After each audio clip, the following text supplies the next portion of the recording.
नमस्कार दोस्तों, आज के इस वीडियो में हम लोग पढ़ेंगे कक्षा 10वीं के विषय इतिहास के चैप्टर 3 भूमंडलीकरण विश्व का बनना।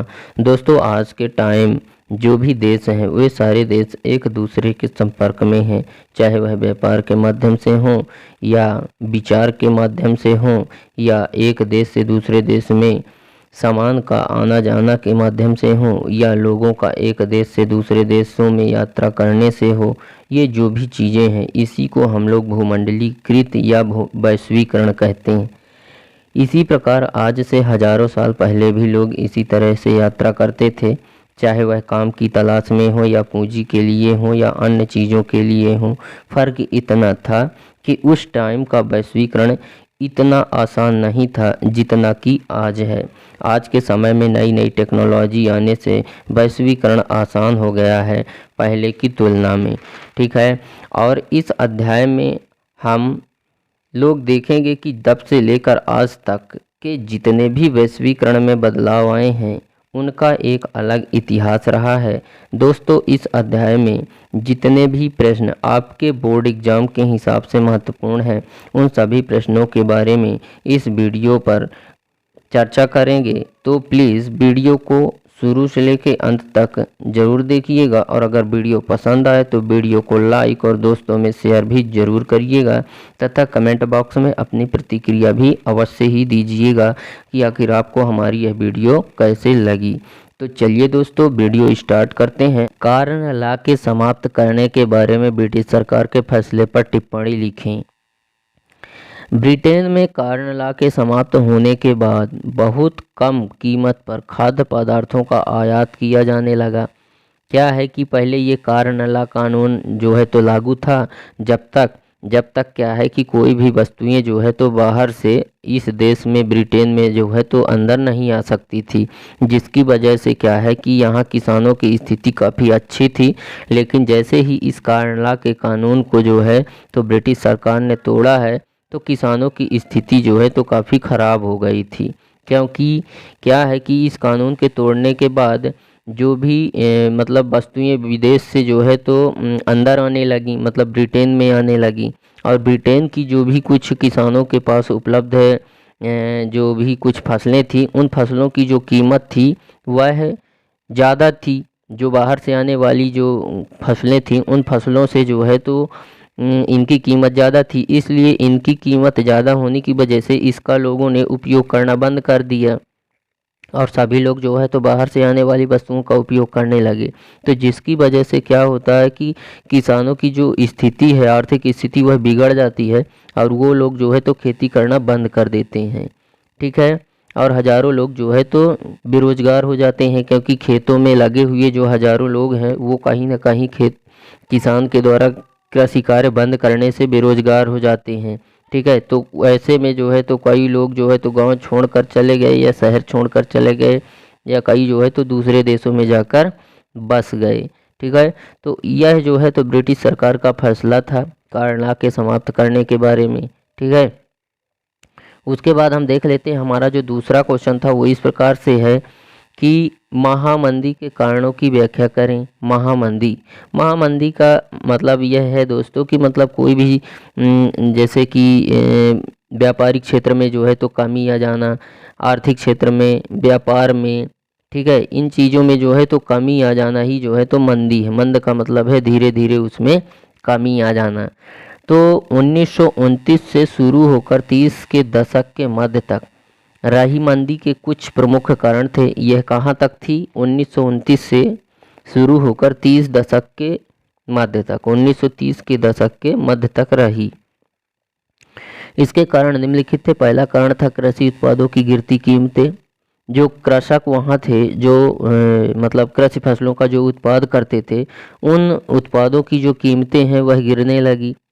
ठीक है, जिसके कारण जो है तो किसानों ने क्या किया कि अधिक से अधिक मात्रा में जो है तो फसलें मतलब जो कृषि क्षेत्र का जो कृषि करने का जो दायरा था, जो क्षेत्रफल था, उसको बढ़ा दिया।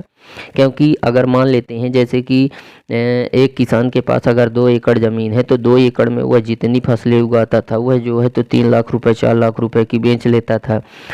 4 लाख रुपए की, मतलब हम मान लेते हैं कि 2 एकड़ में अगर उसने फसल लगाया है तो 3 लाख रुपए की उसने फसल बेची।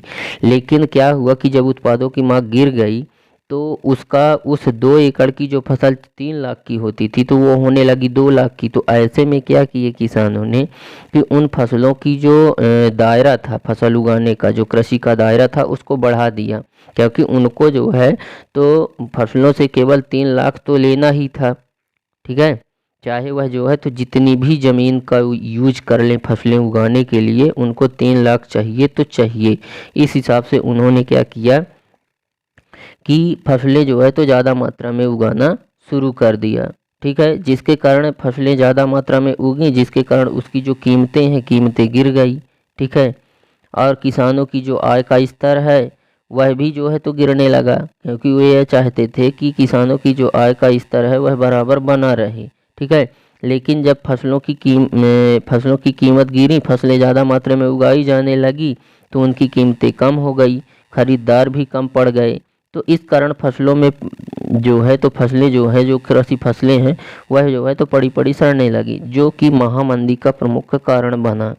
ठीक है, उसके बाद हम देख लेते हैं जो दूसरा कारण था महामंदी का, वो था आर्थिक संकट। क्योंकि 1920 के दशक के मध्य बहुत सारे देशों में अमेरिका से कर्ज लेकर अपनी निवेश संबंधी ज़रूरतों को पूरा किया था। लेकिन जब उनकी परिस्थितियां जो है तो जब तक अनुकूल थी तब तक जो है तो अमेरिका भी कर्ज देता था, और जैसे ही उनकी परिस्थितियां, आर्थिक परिस्थिति जो है तो बिगड़ी, आर्थिक संकट आया उनमें, तो उन्होंने कर्ज देने से मना कर दिया। तो ऐसी स्थिति में क्या होता है कि आर्थिक संकट आ जाता है उनके सामने, जो कि महामंदी का प्रमुख कारण बनता है। ठीक है, उसके बाद जो है तो आर्थिक महामंदी का जो प्रमुख तीसरा कारण था वो है पूंजी प्रवाह का लौटना। अमेरिका की पूंजी लौट जाने से, क्योंकि क्या है कि अमेरिका पहले धन देता था, पहले ऋण देता था, लेकिन जब वह अपनी पूंजी वापस ले लिया तो दुनिया जो है तो प्रभावित हुई। बड़े बड़े बैंक भी जो है तो धाराशायी हो गए, कई देशों की जो मुद्रा थी उनकी कीमतें भी गिर गईं। ठीक है, तथा लैटिन अमेरिका व अन्य स्थानों पर कृषि एवं कच्चे माल की जो कीमतें थी वह भी जो है तो गिरने लगी। अमेरिका ने आर्थिक मंदी से बचने के लिए आने वाले पदार्थों पर जो है तो दोगुना सीमा शुल्क लगा दिया। ठीक है, और शुल्क वसूलने लगा, परंतु आर्थिक मंदी और भी ज़्यादा बढ़ गई, और यह महामंदी का जो है तो कारण बना। ठीक है, उसके बाद जो महामंदी का जो चौथा जो कारण था वो था जो है तो प्रथम विश्व युद्ध का प्रभाव महामंदी का कारण था। क्योंकि जिस समय प्रथम विश्व युद्ध चल रहा था उस समय महंगाई अपने चरम सीमा पर थी, और उसका प्रभाव जो है तो युद्ध के ख़त्म होने के कई महीने बाद तक भी रहा, जिसके कारण आर्थिक मंदी का आना निश्चित ही था। इस युद्ध में बहुत सारी आर्थिक संपत्ति का अंत हुआ, विनाश हुआ, जिसके कारण जो है तो महामंदी आई। ठीक है, नेक्स्ट देख लेते हैं हमारा जो महामंदी का जो पांचवा कारण था वो था स्वचालित मशीनों का प्रयोग। महामंदी के कारण जो है तो एक स्वचालित मशीनों का प्रयोग भी था, क्योंकि महामंदी के बढ़ जाने से बेरोजगारी जैसी समस्या का जन्म हुआ है। क्योंकि मशीनीकरण से जो है तो कृषि के उत्पादन में बढ़ोतरी तो हुई है, परंतु वहीं कहीं ना कहीं जो है तो लोग भी बेरोजगार हुए हैं। कृषि उत्पादन में ज़्यादा बढ़ोतरी होने के कारण खरीदारों की भी कमी पड़ गई है, क्योंकि वहाँ क्या है कि नई टेक्नोलॉजी से जो कृषि फसलें उगाई जाती हैं तो ज़्यादा मात्रा में जो है तो उपज देती हैं, जिसकी वजह से जो खरीदार हैं वो पूरी जो है तो फसलों को पूरी तरह से नहीं खरीद पाते हैं, जिसके कारण आर्थिक संकट उत्पन्न हुआ है। उसके बाद हमारा जो नेक्स्ट क्वेश्चन है उसको देख लेते हैं। हमारा नेक्स्ट क्वेश्चन है G77 देश से आप क्या समझते हैं? तो G77 जो है यह विकासशील देशों का एक समूह है। विकासशील देश ऐसा देश दोस्तों जो कि अभी जिसका पूर्ण रूप से विकास नहीं हुआ है, जिसका अभी विकास हो रहा है। जैसे उस देश में जो है तो सड़कों का विकास पूरी तरह से ना हुआ हो, बिजली का विकास ना हुआ हो, ठीक है, रेलवे लाइनों का विकास ना हुआ हो, तो वो विकासशील देश हैं। और विकसित देश उसको बोलेंगे दोस्तों जहाँ पे पूर्ण रूप से जिसका विकास हो चुका है, जहाँ पे जो है तो ट्रेनों का विकास हो चुका है, सड़कों का विकास और रेल और जो है तो बिजली की व्यवस्था हो चुकी है, नहरों का विकास हो चुका है पूरी तरह से, तो वो विकसित देश में आते हैं। तो G77 यह एक विकासशील देशों का समूह है जो एक नई अंतर्राष्ट्रीय आर्थिक व्यवस्था को प्राप्त करने के लिए सामूहिक रूप से काम करता है। ठीक है, इसका संगठन IMF और विश्व बैंक के जो है तो असंतोषजनक जो सेवा देते थे, ये IMF और विश्व बैंक ये असंतोषजनक सेवा देते थे, इसीलिए नए मुल्कों ने इसका गठन किया था। किसका? G77 का। नेक्स्ट हम देख लेते हैं भूमंडलीकरण क्या है। भूमंडलीकरण व्यापार या काम की तलाश में एक जगह से दूसरी जगह जाते हैं लोगों का या पूंजी का या बहुत सारी चीज़ों की विश्व स्तर पर आवाजाही को ही भूमंडलीकरण कहते हैं। मतलब व्यापार करने के लिए लोग एक देश से दूसरे देश जाते हैं, एक क्षेत्र से दूसरे क्षेत्र, एक शहर से दूसरे शहर जाते हैं, मतलब व्यापार के उद्देश्य से भी जाते हैं और वहाँ जो है तो मतलब बहुत सारी चीज़ों को लेके जाते हैं, लेके आते हैं। ठीक है, और कुछ लोग जो है तो वहाँ पे बसने के हिसाब से जाते हैं, कुछ लोग रोजगार प्राप्ति के लिए जाते हैं। तो ये जो आवाजाही है विश्व स्तर पर उसी को भूमंडलीकरण या वैश्वीकरण कहते हैं। नेक्स्ट हमारा जो क्वेश्चन है, क्वेश्चन नंबर हमारा जो 5 है वो इस प्रकार से है, वीटो या निषेधाधिकार को परिभाषित कीजिए। वीटो या निषेधाधिकार क्या है? मतलब यह मत का एक ऐसा अधिकार है जिसके द्वारा एक ही सदस्य की आप सहमति किसी भी प्रस्ताव को खारिज करने का आधार बन जाती है। मतलब जैसे कि 10 सदस्य हैं, अगर 10 सदस्यों में एक सदस्य ने भी जो है तो किसी भी कार्य के लिए मना कर दिया, किसी भी बात को लेके जो है तो उसने मना कर दिया, तो उस प्रस्ताव को पूरी तरह से खारिज करना पड़ता है, तो उसे ही वीटो या निषेधाधिकार कहते हैं।